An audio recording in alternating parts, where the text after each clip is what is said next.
Selon la Bible, la repentance est-elle nécessaire?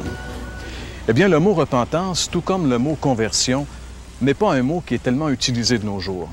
Pourtant, ce qu'il signifie est tellement important que Jésus a déclaré que si cela n'arrivait pas dans notre vie, c'était pour nous la perdition assurée. Lisons ensemble, si vous le voulez bien, dans l'Évangile selon Luc, chapitre 13 et le verset 5. C'est Jésus qui parle et il dit ceci. « Je vous le dis, si vous ne vous repentez, vous périrez tous. » Si vous ne vous repentez, vous périrez tous. Le message est quand même simple et clair. C'est ou bien on se repent, ou bien on périt. Mais peut-être que comme la majorité des gens, vous vous dites, c'est bien beau tout cela, mais qu'est-ce que ça signifie vraiment, se repentir? Eh bien, encore une fois, j'aimerais vous expliquer la provenance de l'idée de la repentance.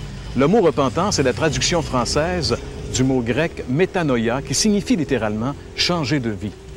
D'ailleurs, la plupart des versions modernes de la Bible traduisent métanoïa uniquement par le mot « changer ».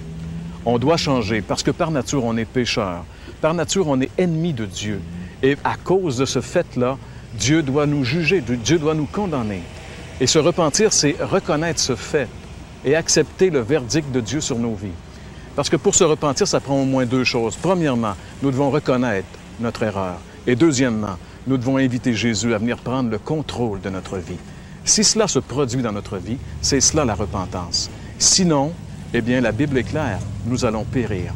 Alors, mes chers amis, selon les paroles mêmes de Jésus, oui, nous pouvons affirmer sans aucun doute que la repentance est non seulement nécessaire, mais indispensable pour aller au ciel.